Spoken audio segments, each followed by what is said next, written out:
नमस्कार दोस्तों, मैं राम परिजातम चार्टर्ड अकाउंटेंट आपका स्वागत करता हूँ। आज हम लोग सोलर के ऊपर बहुत डिटेल डिस्कशन करने जा रहे हैं।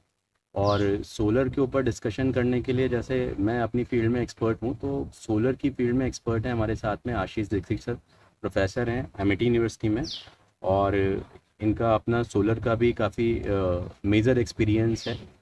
तो सोलर के बारे में जितना भी डिटेल्ड एक्सपीरियंस सर के पास में, मैं कोशिश करूँगा कि एक सिंगल वीडियो में आपके सामने ज़्यादा से ज़्यादा बातें पूछूं, जिससे हम लोग अपने बिजनेस में, अपने रेजिडेंशियल पर्पज़ में सोलर को कैसे यूज़ कर पाएंगे।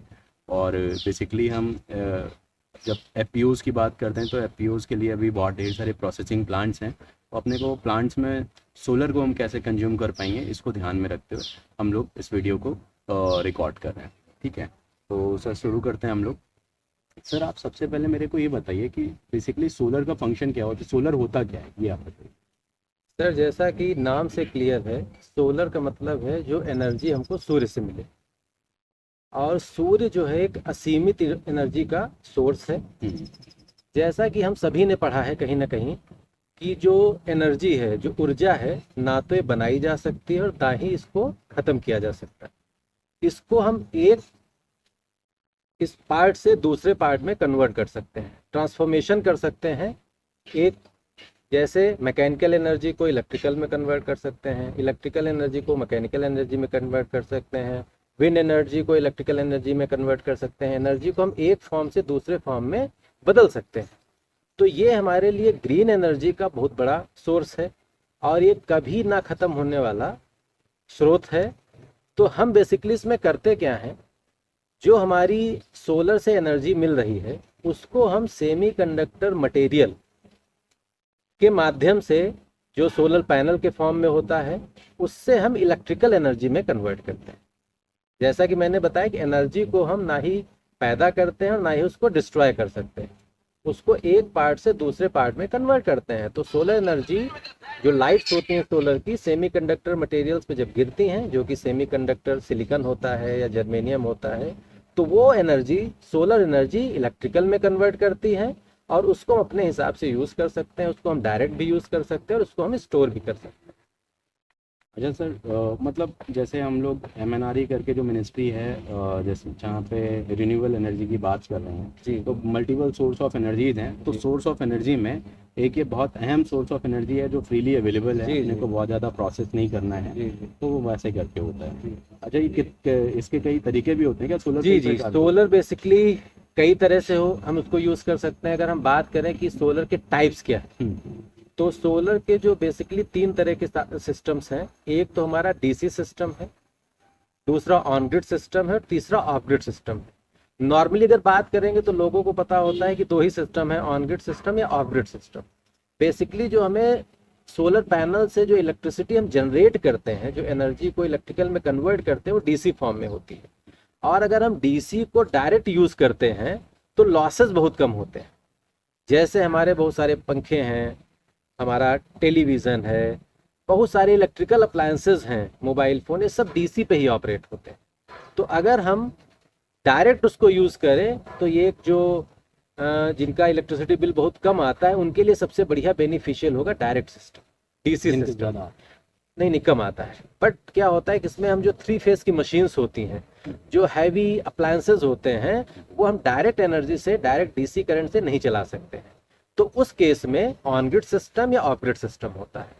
अब अगर हम मेजर जो लोग यूज़ कर रहे हैं इस समय रेजिडेंशियल में या कमर्शियल में, वो ऑन ग्रिड सिस्टम है या ऑफ ग्रिड सिस्टम है। डीसी सिस्टम बहुत ही लो लेवल पे यूज़ होता है कि आपने पंखा चला लिया, टीवी चला लिया, एलईडी बल्ब जला लिए, छोटे अप्लायंसेस, आपका मोबाइल चार्ज हो गया। बट जब हम हैवी अप्लायंसेस पे जाते हैं, इंडस्ट्री एप्लीकेशंस पे जाते हैं, तो वहाँ पे हमें ऑन ग्रिड या ऑफ ग्रिड पे ही जाते हैं। अब ऑन ग्रिड की अगर हम बात करें कि नाम से ही जैसा कि क्लियर है, ऑन ग्रिड मतलब अगर ग्रिड ऑन होगा तो कंज्यूमर को इलेक्ट्रिसिटी मिलेगी, और अगर ग्रिड ऑफ होगा तो नहीं मिलेगी। यहाँ पे सोलर का बेसिकली फंक्शन क्या होता है, वो एक तरह से एक्सटर्नल सोर्स हमारे लिए रहता है, जो बिजली को तो जनरेट करता रहेगा, बट आपको बिजली मिलेगी या नहीं मिलेगी वो डिपेंड करेगा कि आपके एरिया का ग्रिड ऑन है कि नहीं। बट हाँ, जो जनरेशन होगा वो आपका काउंट होगा। जो आपका इलेक्ट्रिसिटी बिल आएगा, अगर हम ऑन ग्रिड सिस्टम की बात करें, तो वो डिपेंड करेगा हमने कितना यूज़ किया और हमने कितना जनरेट किया, जो डिफरेंस होगा बिल उसी का आएगा। बिजली नहीं मिलेगी ऑन ग्रिड में, बट आपका जनरेशन होता है। ऑफ ग्रिड में क्या है, of grid system battery based system होता है। यहाँ पे हम डायरेक्ट भी यूज कर रहे हैं इन्वर्टर के थ्रू, और हमारी एनर्जी, जो एनर्जी बच रही है वो बैटरी में स्टोर हो जाती है। तो जब हमारे पास लाइट नहीं है तब भी उसको हम यूज कर सकते हैं। बेसिकली ग्रिड से क्या मतलब है, और ऑन ग्रिड मतलब, ऑन ग्रिड का मतलब हम किसी थर्ड पार्टी के माध्यम से, जो यूजली आज अपने घर पे बिजली आती है वो ग्रिड के थ्रू आती ग्रिड है। के थ्रू आती है। तो उसमें एक फिक्स चार्जेस आपके पास में रहेंगे, आप बिजली कंज्यूम करो या ना कंज्यूम। जी जी जी। ऑफ ग्रिड का मतलब हम अपना खुद का सिस्टम, इन हाउस सिस्टम बना लेते हैं। जितना हम स्टोर करेंगे तो ठीक, नहीं स्टोर करेंगे तो वो एनर्जी वेस्ट हो जाएगी हमारे लिए, जी और जी। ऐसे वो अपनी ओरिजिनल फॉर्म में ही रहेगी। राइट। अब देखिए यहाँ पे बहुत सारे क्वेश्चंस हैं और बहुत से कंफ्यूजन होते हैं लोगों को क्लैरिटी नहीं रहती है कि ऑन ग्रिड के फायदे क्या है, ऑफ ग्रिड के फायदे क्या हैं, क्लैरिटी नहीं रहती। तो अब मैं क्लियर करना चाहूँगा, दोनों सिस्टम है और दोनों एग्जिस्टिंग सिस्टम है और दोनों रिलायबल सिस्टम है और दोनों ही यूज हो रहे हैं। अब हमको ये डिसाइड करना है कि हमारा एप्लीकेशन क्या है। अब अगर हम ऑन ग्रिड सिस्टम की बात करें, पहले उसके हम एडवांटेज देख लें और डिसएडवांटेज देख लें।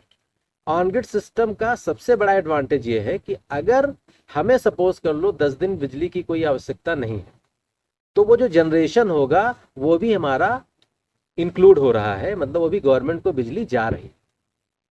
राइट सर, ये इसका सबसे बड़ा एडवांटेज हो गया। दूसरा, ऑन ग्रिड हमें कब प्रेफर करना है, जब हमारा लोड कंटिन्यूअस ना हो। अगर सपोज कर लो हमारी फैमिली में 10 मेंबर हैं और नॉर्मली 3-4 मेंबर रहते हैं, बाकी हमारे जो और मेंबर्स हैं बाहर रहते हैं, फॉरेन में जॉब करते हैं या दूसरी कहीं जॉब करते हैं, वो साल में 2 महीने के लिए आते हैं।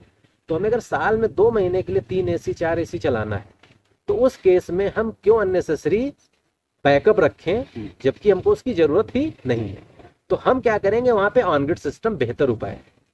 और ऑन ग्रिड सिस्टम वहां पे हम प्रेफर करते हैं जहां पे इलेक्ट्रिसिटी का कट ऑफ कम हो, मीन्स ज़्यादा से ज़्यादा आपको इलेक्ट्रिसिटी जो ग्रिड से आ रही है वो अवेलेबल हो, पावर कट ना के बराबर हो, और जहाँ पे हमारा रेजिडेंशियल यूजेस ज़्यादा हो वहाँ पे हम ऑन ग्रिड को प्रेफर करेंगे। थर्ड पॉइंट, जहाँ पर हमारा कंटिन्यूअस लोड ना हो वहाँ पे ऑन ग्रिड हमारे लिए ज़्यादा फायदेमंद रहेगा। अब हमारा ऑफ ग्रिड की बात करें, और ऑन ग्रिड का एक और साथ में ड्रॉबैक ये है कि हम उतने ही किलोवाट का कनेक्शन अप्रूव होगा हमारा जितना हमारा लोड सेंक्शन। कई बार हमने बहुत सारे केसेस में देखा कि लोगों का कनेक्शन है 3 किलोवाट का और उनका बिल आता है 15,000 रुपये। अब क्या होगा, अगर उनका किसी ने ऑन ग्रिड सिस्टम लगा दिया तो उसको 3 किलोवाट से ज़्यादा तो वो लगा नहीं सकता है। अब प्रॉब्लम क्या है कि उसके बिल में बहुत ज़्यादा डिफरेंस नहीं आएगा, तो वो कहेगा कि हमने सोलर प्लांट भी लगा लिया फिर भी हमारे बिल में कोई बहुत फर्क नहीं पड़ा, क्योंकि वो अगर हम 3 किलोवाट का लगाएंगे तो ज़्यादा से ज़्यादा हमारा 3,000 रुपये का बिल में डिक्रीमेंट होगा। तो उस केस में हम क्या कर सकते हैं कि हमें पहले कनेक्शन का लोड बढ़वाना होगा, तब हम लगा सकते हैं। अब उस केसेस में सबसे पहली प्रायोरिटी होगी कि हमें लोड को पहले इंक्रीज कराएं। बट कुछ ऐसे लोगों के भी घर में कनेक्शंस मैंने देखे हैं, ऑब्जर्व किए हैं कि उनका कनेक्शन तो 10 किलोवाट का है लेकिन उनका इलेक्ट्रिसिटी बिल बहुत कम आता है। तो हम ऑन ग्रिड पे प्रेफर करें या ऑफ ग्रिड पे प्रेफर करें, ये बहुत सारे पैरामीटर्स पे डिपेंड करता है। बहुत सारे ऐसे एरियाज हैं जहाँ पे आप चाह के भी, आपका लोड अगर 3 किलोवाट का सेंक्शन है तो आप चाह के भी लोड अपना 10 किलोवाट नहीं करा सकते हो। सपोज उस एरिया में जो आपका ट्रांसफार्मर रखा हुआ है उसकी कैपेसिटी ही नहीं है, तो गवर्नमेंट आपको डिनाई कर देगी। और अगर आप फिर भी रिजिड हो कि मुझे चाहिए, तो आपको गवर्नमेंट कहेगी आप अलग से लाइन बनवाओ और उसका सारा एस्टीमेट कस्टमर को जाएगा। तो ऐसे भी हम लोगों ने बहुत सारे केसेस किए हैं जहाँ पे उनको इलेक्ट्रिसिटी कनेक्शन ही नहीं मिल पा रहा। तो बेसिकली ऑन ग्रिड कनेक्शन लगाने के लिए हमें गवर्नमेंट के साथ में कुछ ना कुछ अप्रूवल ऑब्वियसली हमें एक नेट मीटर लगाना पड़ेगा जो गवर्नमेंट की तरफ से अप्रूवल होता है, और इस प्रोसेस में 15 दिन, 20 दिन, 1 महीना, 2 महीना तक कई बार लग जाता है। और इसमें गवर्नमेंट का इंटरफेयर रहेगा। जब तक गवर्नमेंट का अप्रूवल नहीं होगा, आपका नेट मीटर नहीं लगेगा, तब तक आप उस ऊर्जा को यूज नहीं कर सकते। जबकि अगर हम दूसरी तरफ ऑफ ग्रिड सिस्टम की बात करें, ये आपका इंडिपेंडेंट सिस्टम है। आपका एक अपना बिजली घर है जहाँ पे आप बैटरी बैकअप की हेल्प से आप 24 घंटे आप अपने एनर्जी को यूज कर सकते हो। इसमें गवर्नमेंट से कोई अप्रूवल लेने की जरूरत नहीं पड़ती है और आप इंडिपेंडेंटली लगा सकते हो। तो ज़्यादातर जो कंज्यूमर्स होंगे वो अभी मोस्ट ऑफ द कंज्यूमर्स अपने ऑफ ग्रिड कंज्यूमर्स होंगे, क्योंकि ऑन ग्रिड में गवर्नमेंट के साथ में अपनी एक बैट बना पाना वो भी एक टिपिकल टास्क है। एग्जैक्टली और सर सबसे बड़ी प्रॉब्लम क्या है कि लोगों को एग्जैक्टली पता नहीं है कि ऑन ग्रिड के फायदे क्या हैं, ऑफ ग्रिड के फायदे क्या हैं। अब अगर हम कॉमर्शियल बात करें, अगर आपका बिजली का बिल कॉमर्शियल है, वहाँ पे फिक्स चार्जेस हमारे पर किलोवाट 400 रुपए से लेकर 900 रुपए 1000 रुपए तक के हैं। मीन्स वो चार्जेस आपको देना ही है, आप इलेक्ट्रिसिटी यूज करें या उनकी यूज ना करें। दूसरा क्या है कि अगर वहाँ पे पावर कट हो रहा है तो ऑफ ग्रिड ही आपके लिए सबसे बेटर ऑप्शन है। तो अगर हम फाइनली कंक्लूड करें कि कस्टमर के पॉइंट ऑफ व्यू से उसको कौन सा सिस्टम लेना ठीक रहेगा, तो अगर उसकी बिजली की आवश्यकता ज़्यादा है और लगातार है तो हम ऑफ ग्रिड को प्रेफर करेंगे। कॉमर्शियल है तो सबसे बेस्ट ऑप्शन है कि हम ऑफ ग्रिड ही लेंगे। और अगर पावर कट बहुत ज़्यादा है तो हम ऑफ ग्रिड ही प्रेफर करेंगे। अदरवाइज आपको बिजली का कनेक्शन भी आपने रखा, आपने सोलर प्लांट भी लगा लिया, उसके बाद भी आपको जनरेटर चलाना पड़ेगा। तो कहीं से भी ये प्रॉफिटेबल नहीं है कस्टमर के लिए भी। और कस्टमर फिर इरिटेट भी हो जाएगा कि हमने जनरेटर भी रखा है, हमें सोलर भी लगाया है और हम बिजली का बिल भी दे रहे हैं, तो वो मेरे ख्याल से उचित नहीं रहेगा। जहाँ पे आपका कंजम्पशन कम हो वहाँ पे अपने को ऑन ग्रिड पे जाना। ऑन ग्रिड में जहाँ पे कंजम्पशन कम हो और जहाँ पे लाइट का प्रॉब्लम ना हो, जहाँ पे 24 घंटे लाइट अवेलेबल हो और कंजम्पशन उनका कम है, महीने 2 महीने ज़्यादा हो जाता है, उनके गेस्ट आ गए, बच्चे आ गए, उस केस में हम कहेंगे कि ऑन ग्रिड ज़्यादा बेहतर है। ऑफ ग्रिड बाकी चीज़ों में ऑफ ग्रिड ज़्यादा। ऑन ग्रिड को अगर हम ऑन ग्रिड के मतलब को कंक्लूड करें तो एक आपका और गवर्नमेंट के बीच में एक पार्टनरशिप टाइप का टाई अप होता होगा। एग्जैक्टली। तो सोलर हमारे प्रोप्रेमाइज पे लगेगा और बिजली गवर्नमेंट के पास चली जाएगी और फिर वो ग्रिड से हमको बिजली ग्रिड से आपको सप्लाई करेंगे। तो हमको सिर्फ उनको फिक्स चार्जेस देने होंगे। बिजली जो कि हमारी है, तो जब तक बिजली हम हमारे टाइम पे आएगी तब तक उसका पैसा नहीं देना होगा जी। और बाकी जब सोलर वाला कंजम्पशन खत्म हो जाएगा तो रेस्ट पैसा हमको उनको पे करना होगा। अच्छा सर, ये बताइएगा मेरे को कि आप सोलर जो है, क्या हम रियल टाइम आउटपुट सोलर से कर सकते हैं? मतलब मान के चलिए किसी को आटा चक्की लगानी है या किसी को स्पेलर लगाना है और वो चाहता है कि वो सुबह 8 बजे से अपना स्पेलर या आटा चक्की चलाए, ठीक है। और क्योंकि मुझे पता है कि आपने भी एक सिस्टम अपना सोलर से आटा चक्की का लगा रखा है, स्पेलर वगैरह का, तो वो डायरेक्टली चल सकता है या उसमें भी बैटरी की रिक्वायरमेंट? जी जी, वो डायरेक्टली चल सकता है। और इसमें एक और अभी लेटेस्ट एक डिवाइस भी आई है मार्केट में, मतलब 2-3 सालों से लोग यूज़ कर रहे हैं और बहुत ही सक्सेसफुली रन कर रहा है। वो उस डिवाइस का नाम है VFD, वेरिएबल फ्रीक्वेंसी ड्राइव। उस डिवाइस के माध्यम से बहुत ही लो प्राइस में, अगर हम कंपेयर करें ऑन ग्रिड सिस्टम की या ऑफ ग्रिड सिस्टम की, तो उससे काफ़ी सस्ता ये माध्यम है और आप इसको रियल टाइम में ऑपरेट कर सकते हैं। और ये किसानों के लिए जो विलेजेस में बिजनेस कर रहे हैं, स्पेलर लगा के अपना बिजनेस कर रहे हैं, चक्की लगा के बिजनेस कर रहे हैं और लाइट से जो अपना बिल दे रहे हैं, तो मैं कहना चाहूँगा जो भी वो बिजली का बिल देते हैं या जो भी उनका डीजल जलता है, इससे बहुत सारा प्रदूषण भी होता है और वो जो उनका खर्चा है उससे बहुत ही कम इन्वेस्टमेंट में हम इस प्लांट को लगा सकते हैं। जितना उनका मंथली खर्चा होता है बिजली के बिल में या डीजल में, उससे कम EMI उनकी आएगी। बट उनको थोड़ा अपने जो कंसर्न जो बैंक होंगे वहाँ पे जाना होगा या जो भी फाइनेंस करते हैं उनसे मदद लेनी पड़ेगी। बड़े आराम से फाइनेंस भी हो जाता है और उनके लिए बहुत ही फायदेमंद है। अच्छा सर, ये पॉली और मोनो हम लोग ही बड़ा सुनते हैं कि सोलर प्लेट कोई आदमी आपको 220 रुपये किलोवाट में दे, 22 रुपये और 30 रुपये, कोई 50 रुपये किलोवाट, उसमें भी फिर बोलता है पॉली चाहिए या मोनो चाहिए, बड़ा कन्फ्यूजन होता है। तो थोड़ा सा आप मुझे जो सोलर प्लेट्स के बारे में आप बताइए, पॉली मोनो क्या होता है, हमको कैसे डिसाइड करना है कि हम ठगे नहीं जा रहे हैं? देखिए, जैसा मैंने बताया कि जो सूर्य से एनर्जी आ रही है, जो ऊर्जा आ रही है, उसको हम कन्वर्ट कर रहे हैं सोलर पैनल के माध्यम से। अब जो सोलर पैनल्स होते हैं वो बेसिकली सेमीकंडक्टर मटेरियल से बने होते हैं। अब सेमीकंडक्टर अगर हम मटेरियल की बात करें तो एक होता है मोनोक्रिस्टलाइन सिलिकॉन, एक होता है पॉलीक्रिस्टलाइन। मोनो मतलब सिंगल एटम से बना है और पॉलीक्रिस्टलाइन मतलब कई एटम से मिलके जो बना है वो पॉलीक्रिस्टलाइन हो गया। दोनों के अपने अपने फायदे हैं। अभी क्या है कि कुछ लोगों के अंदर ये होता है कि अगर कोई महंगी चीज है तो ज्यादा अच्छी होगी। गवर्नमेंट, अगर हम बात करें इसके यूजर्स के, तो गवर्नमेंट के जितने प्रोजेक्ट्स हैं वो सब पॉलीक्रिस्टलाइन पे हैं और सब्सिडी भी जो है वो पॉली पे ही मिलती। बट कुछ कंपनीज ने इसको मोनो को जो स्टार्ट किया, कुछ फ़ायदे इसके हैं कि मोनो को बेसिकली वहाँ के लिए बनाया गया जहाँ पे हिली स्टेशंस है, जहाँ पे धूप कम निकलती है, जहाँ पे लोगों के मकान छोटे हैं और उनके पास स्पेस कम है छत पे, इसीलिए वो महंगा भी होता है। बरसात में या ठंडे मौसम में पॉली के कंपैरिजन में मोनो का आउटपुट बेटर होता है 2-3 महीने। बट नॉर्मली अगर हम बात करें 7 से 8 महीने की बात करें, जहाँ पे अपने यूपी की बात करें ज़्यादा गर्मी पड़ती है, उस दृष्टिकोण से अगर हम देखें तो पॉली क्रिस्टलाइन सस्ता भी और अच्छा भी, इसीलिए गवर्नमेंट पॉली क्रिस्टलाइन पे ही सब्सिडी दे रही है। तो ये कैसे जज करेंगे कि जो आइटम हमको 22 रुपये में मिल रहा है या 30 रुपये में मिल रहा है, इसका कोई पैरामीटर होता है क्या? सर देखिए, और पॉली और मोनो को कैसे पहचानेंगे कि ये पॉली है या मोनो है? पॉली और मोनो में तो आप देख के बता सकते हैं कलर से। जैसे नॉर्मली जो पॉली क्रिस्टलाइन होता है उसका ब्लू कलर होता है, पैनल का जो शेल्स होते हैं, और जो मोनो होता है वो ब्लैक कलर में होता है। अब अगर हम बात करें रेट की, तो रेट नॉर्मली अगर हम देखें मार्केट में वो 2 पैरामीटर्स पे डिपेंड करता है, किस ब्रांड का वो पैनल है और आप कितना क्वांटिटी ले रहे हैं। अगर हम बड़ा प्रोजेक्ट प्लान करते हैं तो कॉस्टिंग कम हो जाती है।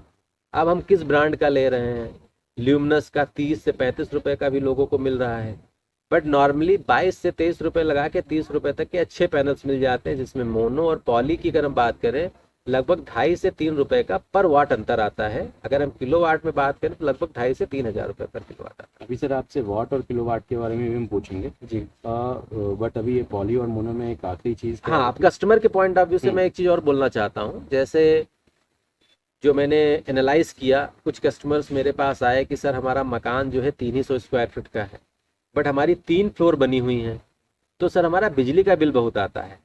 तो वहाँ मैं यही सजेस्ट करूँगा कि वो मोनो लगाएं, बिकॉज मोनो का जो 400 450 वाट का जो पैनल होगा वो उतना स्पेस लेगा जितना पॉली का 350 स्क्वायर फीट 350 वाट या 335 वाट का लेता है। तो यहाँ पे वहाँ पे हम बड़ा प्लांट इंस्टॉल कर सकते हैं अगर उसके पास जगह। वाट वाली चीज़ को सर हम अच्छे से समझेंगे कुछ देर में।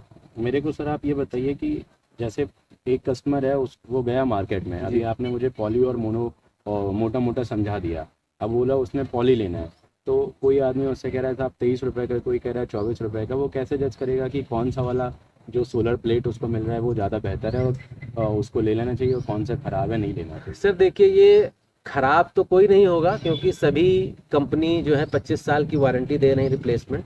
कंपनियों का कहना है कि 10 से 12% की एफिशिएंसी कम होगी अगले 10 सालों, तो उससे भी कोई फर्क नहीं पड़ेगा। जिस तरह से हमारी टेक्नोलॉजी बढ़ रही है, अगर हम बात करें आज के 25 से 30 साल पहले हम लोग 100 वाट का बल्ब लगाते थे, फिर अभी हम 2010 या 2005 की बात करें तो हम लोग वही 100 वाट को हमने रिप्लेस कर दिया 35 से 40 वाट की CFL में। अभी 2010 के बाद की अगर हम बात करें, जो 10 साल का एरा रहा, इसमें हम 7 वाट 9 वाट 10 वाट में उतना ही हमको इंटेंसिटी मिल रही है। तो आने वाले 5 से 6 सालों में अभी जो हम लाइट के लिए 7 वाट या 9 वाट का बल्ब यूज़ कर रहे हैं वो 2 वाट 3 वाट में हमारा काम चलेगा। तो कहने का मतलब है जो एफिशिएंसी 10% कम भी होगी 10-12 सालों में, उससे कस्टमर एंड पे कोई फर्क नहीं पड़ेगा। जहाँ तक कि जज करने की बात है, तो कस्टमर के पास ऐसा कोई पैरामीटर नहीं कि वो जज कर ले कि ये सही है खराब है।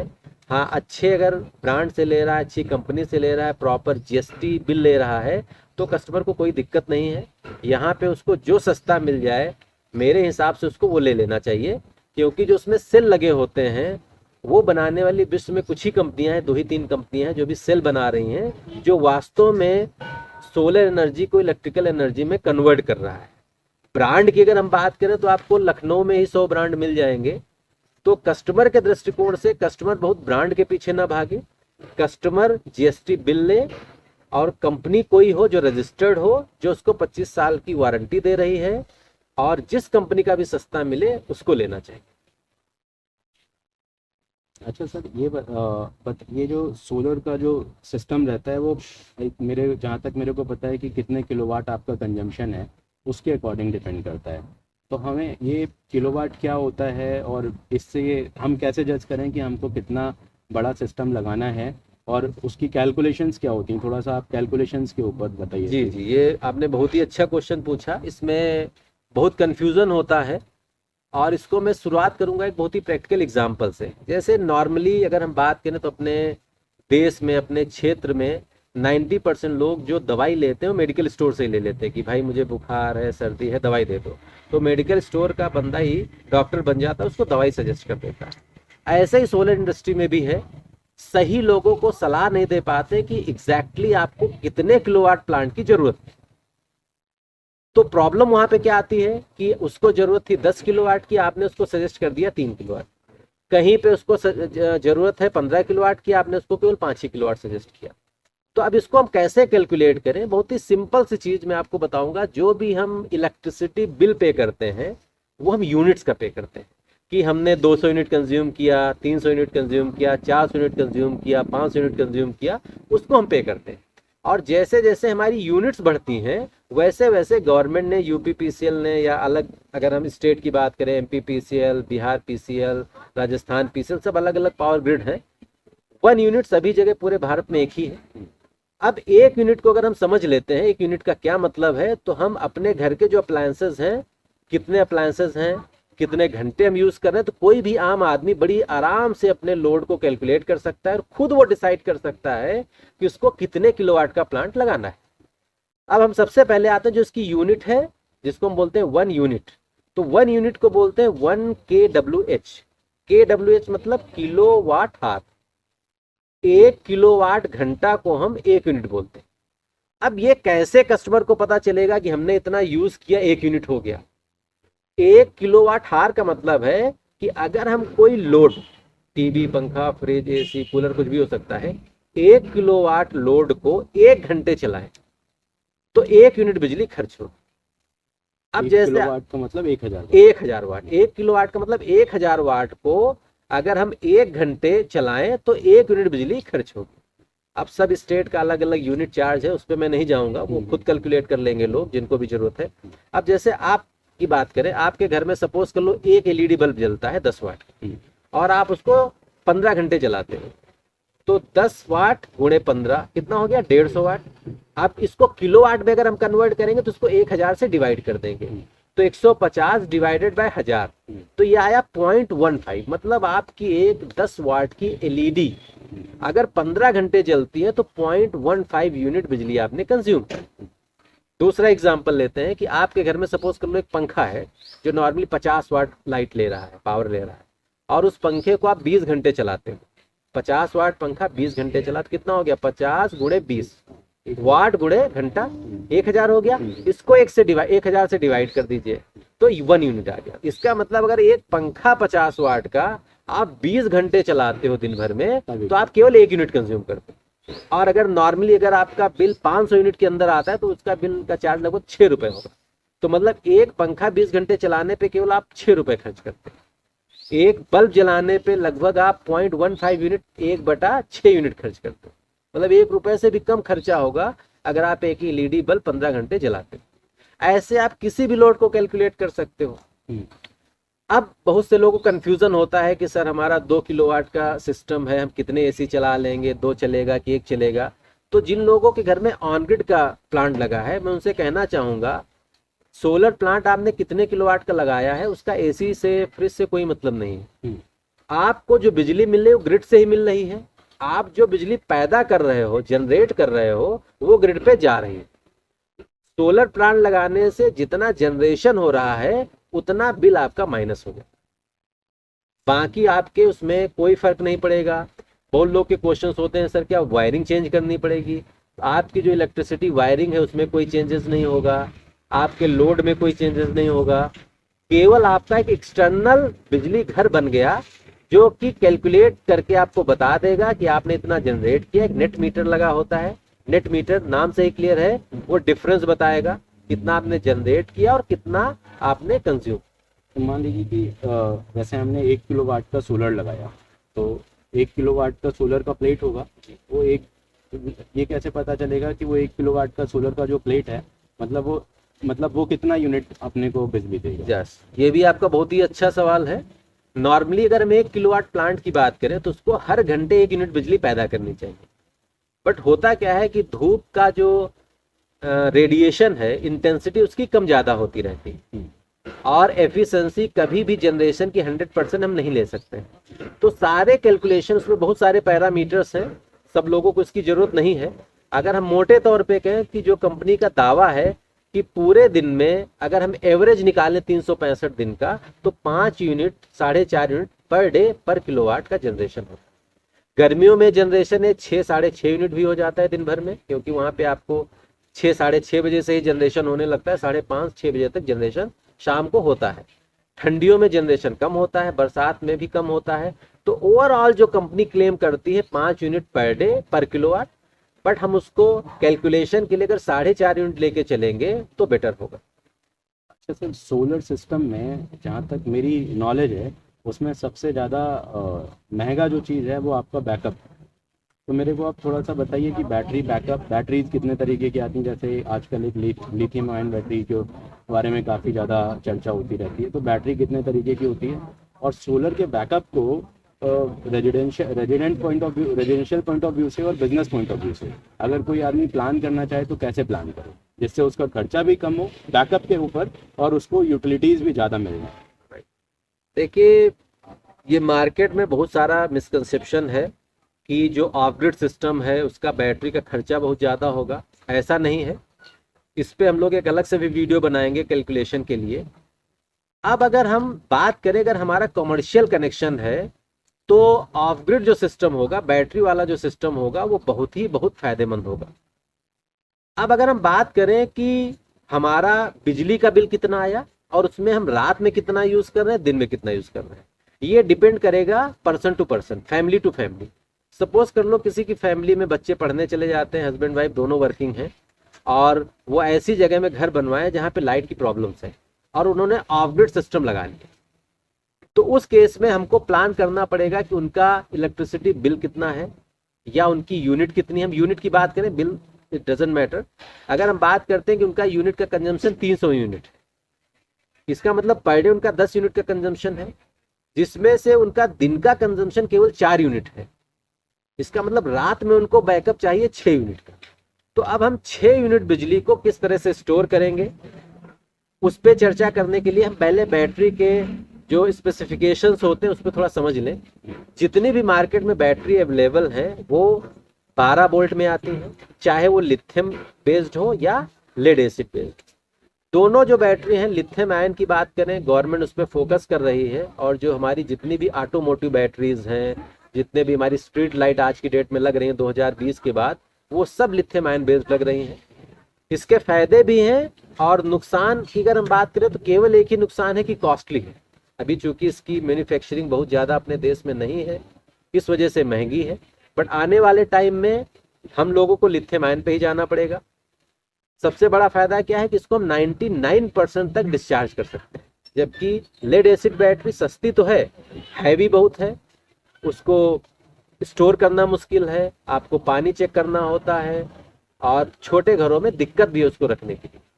अभी उसको हम सिर्फ और सिर्फ इसलिए प्रेफर कर रहे हैं कि वो सस्ती है। अब हम बात करते हैं कैलकुलेशन की।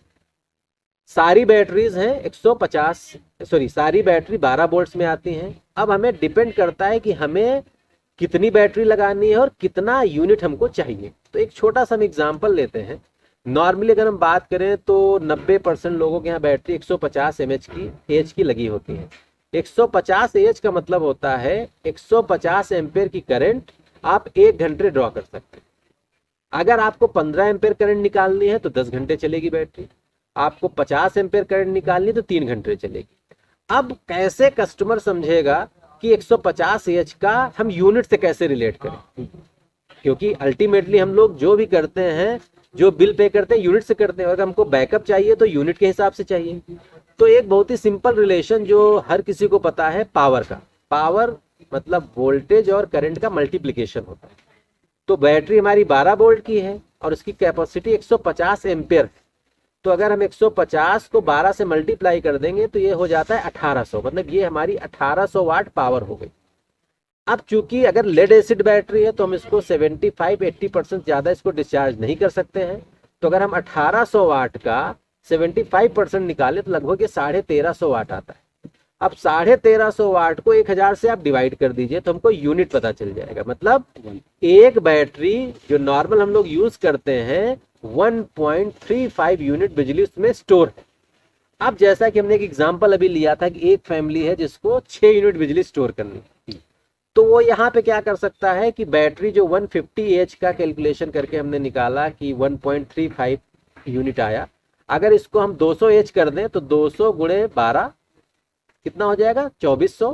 2400 का 75% हो जाएगा लगभग 1.8। तो एक बैटरी में 1.8 यूनिट आ गया और हमको चाहिए 6 यूनिट, तो 1.8 इंटू 4 कर दो, तो 18 चौको 72, लगभग 7 यूनिट बिजली उसके पास स्टोर हो गई। तो इस तरह से हम प्लान कर सकते हैं कि हमको दिन का क्या यूजेस है और रात का क्या यूजेस है। ये आपने बहुत ही अच्छे तरीके से समझाया सर। इसमें अब मेरे को सर ये एक पीसीयू करके एक टर्म यूज होता है जी, वो क्या होता है सर? पीसीयू बेसिकली जैसे हमारे किसी भी बिजनेस में एक मैनेजर होता है जो सारे बिजनेस को मैनेज करता है, पीसीयू का फुल फॉर्म है पावर कंट्रोल यूनिट, जिसको देसी भाषा में हम इन्वर्टर भी बोल देते हैं। वो बेसिकली नॉर्मली हाइब्रिड फॉर्म में होता है, जो इलेक्ट्रिसिटी से भी ऑपरेट हो सकता है और सोलर से भी ऑपरेट हो सकता है, दोनों ऑप्शंस होते हैं। तो पूरे जितने भी अप्लायंसेज हैं उनको मैनेज करता है। सोलर से जो एनर्जी आ रही है वो पीसीयू में आती है। डिस्प्ले में हम भी देख सकते हैं कि कितना जनरेशन हो रहा है, कितना लोड पे जा रहा है, कितने % से आपकी बैटरी चार्ज हो रही है। वो डिस्प्ले सिस्टम हर कंपनी के अलग अलग हैं। तो मोटा मोटा पीसीयू मैनेजर है जो सारा कुछ मेंटेन करता है, लोड को कितना डिस्ट्रीब्यूट करना है, आपके बैटरी में कितना जाना है। कई बार क्या होता है कि आपका लोड सपोज कर लो 2 किलोवाट का चल रहा है, सोलर प्लांट आपका 1 ही किलोवाट का लगा है, बट आपके पास बैटरी बैकअप है तो वहां से पावर ले लेगा। आपका प्लांट लगा है 4 किलोवाट का और इंस्टेंट लोड आपका 3 किलोवाट का है। जनरेशन अगर 3 किलोवाट का नहीं हो रहा है, 3 यूनिट का पर हार के हिसाब से नहीं हो रहा है, तो बाकी की एनर्जी वो बैटरी से ले लेगा। तो इस तरह से वो पूरा मैनेज करता है। और अगर उसके दोनों ही मैनेजमेंट फेल हो जाते हैं तो वो ट्रिप कर जाता है।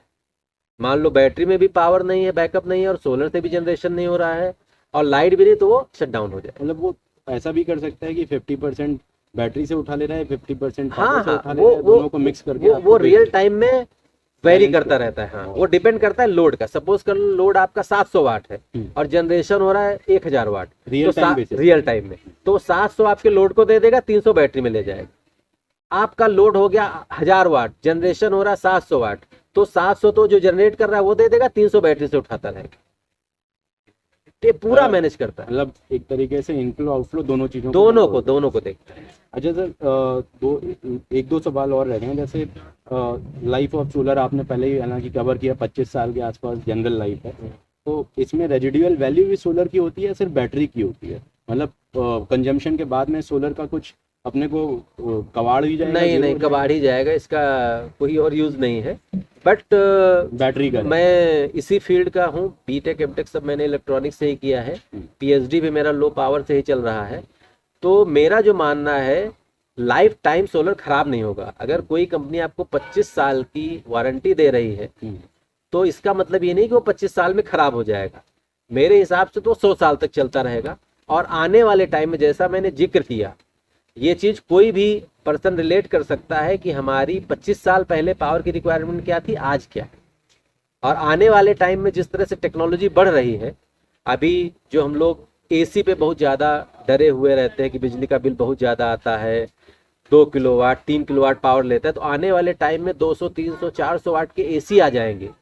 उस दृष्टिकोण से अगर देखा जाए तो सोलर तो बहुत ही बेनिफिशियल होने वाला है आने वाले टाइम पे।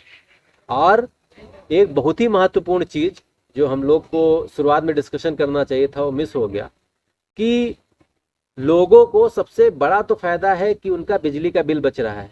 सोलर में हम कोई खर्चा नहीं कर रहे हैं, वो इन्वेस्टमेंट कर रहे हैं। और सोलर लगाना सबकी जिम्मेदारी है, कोई हमारी आपकी जिम्मेदारी नहीं है, क्योंकि हम एक ग्रीन एनर्जी के कंसेप्ट पे आ रहे हैं। हम पॉल्यूशन को कंट्रोल कर सकते हैं, जैसा कि एक MNRE ministry of new and renewable energy एक वेबसाइट है गवर्नमेंट की, जिसमें डेटा दिया है गवर्नमेंट ने कि अगर हम 1 किलोवाट सोलर प्लांट लगाते हैं तो अपने जीवन में लगभग 45 पेड़ों को कटने से बचाता है, लगभग 28 टन कार्बन डाइऑक्साइड के एमिशन को वो रोकता है। और उसके लिए एरिया भी कोई बहुत ज़्यादा नहीं चाहिए। जो लोगों के क्वेश्चन होते हैं कितना एरिया लगेगा, मात्र 60 से 70 स्क्वायर फीट एरिया चाहिए 1 किलोवाट सोलर प्लांट लगाने के। हम सर आपसे सोलर के ऊपर एक नेक्स्ट वीडियो और प्लान करेंगे जो और भी ज़्यादा समरी में होगी, अभी जैसे आपने एक मेरा लास्ट सवाल था वो अपने आप ही कवर कर लिया कि सोलर एक प्रैक्टिकली इन्वेस्टमेंट है। अभी सर सोलर के ऊपर क्या है ना कि बहुत ढेर सारी स्कीम्स भी हैं। मैं रेजिडेंशियल पर्पज़ पे उतना ज़्यादा बीइंग अ चार्टर्ड अकाउंटेंट मेरे को नॉलेज नहीं है, बट कमर्शियल पर्पज़ के लिए गवर्नमेंट ने सोलर के ऊपर बहुत ढेर सारी स्कीम्स बना रखी हैं। On grid of grid solar के ऊपर भी काफ़ी ढेर सारी स्कीम्स हैं। मेजर स्कीम्स जो हैं वो कुसुम योजना के अंदर है, जिसमें आप अपने आप से एक तरीके से सोलर के थ्रू बिजली जनरेट करने का भी काम कर सकते हो। तो मान लीजिए अगर आपको अपने घर पे बिजली बेसिकली जनरेट करनी है और आपके पास पैसे अभी कम हैं और आपके पास बिजली का बिल आ रहा है, तो उसकी कैलकुलेशन के लिए अभी आपको एक डिस्क्रिप्शन में सर का भी नंबर मिल जाएगा, तो सर की टीम से आप बात कर पाओगे।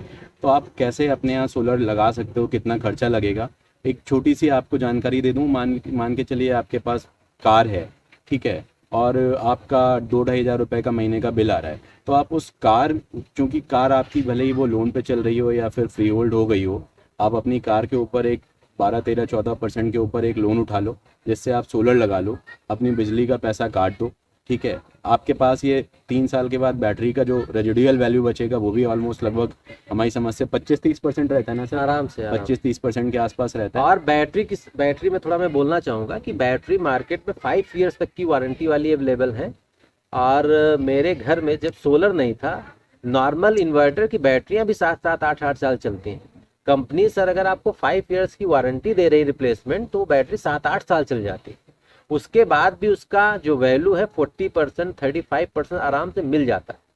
तो आपके लिए एक तरीके से वो जो आपने 13-14% पे लोन उठाया, वो लोन भी आपका जो आप बिजली बिल दे रहे थे उससे कम की तो किस्त आएगी आपकी, ठीक है, और आपका बिजली भी पूरा का पूरा फ्री हो जाएगा। उसके बाद में जब आप उसको बेचोगे तो 30-40% आपकी रिकवरी हो जाएगी। तो ऐसे जो आप अभी बिजली के लिए खर्चा कर रहे हो, आप उसको रिप्लेस कर सकते हो सोलर के साथ में। और सोलर को कैसे इतना ज़्यादा डिटेल डिस्कशन के बाद में बिज़नेस में कैसे प्लानिंग करनी है, तो नेक्स्ट वीडियोज़ में हम लोग उसके ऊपर भी डिस्कस कर लेंगे। अगर आपको कोई भी डाउट है तो आप मेरे नंबर्स के ऊपर कांटेक्ट कर सकते हो, सर के नंबर डिस्क्रिप्शन में मिल जाएंगे, आप उन पे कांटेक्ट कर सकते हो। तब तक के लिए thank you. Thank you so much, thank you.